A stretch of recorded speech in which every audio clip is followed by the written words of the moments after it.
Gandang umaga po sa inyo mga assistants, viewers, followers. Nagsimula po akong mag-alas 6 na gawain, pati pag-prepare labahin. Mag-alas 10 na po pala, katatapos ko lang po. Magpapaypahinga na. Ito, naisampay ko na po, naiyangar ko na.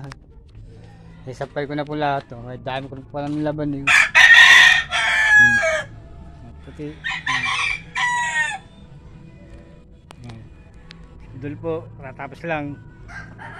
Ngayon po tapos na ako maglaba. Papasarap naman ako sa buhay. Pupunta po ako ng mall, makapag shopping na may kasamang window shopping lang po. Pampalis ng hirap. Pag hindi po ako alis dito sa amin, hindi ako matitigil sa gawain. Sa dami po nakikitang gawain dito, nakapatahan na po ako. Isa nakakaramdam na po rin ako ng pagod eh. Isang araw nga, akala ko tatalangkasuhin pa ako. Pagkaligpit ko nito, pahinga muna, paligo. Mabuti po, nakating ano ko, siya naman nagliligpit ng ano yun. Ito, liligpitin ko muna ito. Yan, kung daming gawain. Hindi ako alis dito, hindi ako mapapahinga.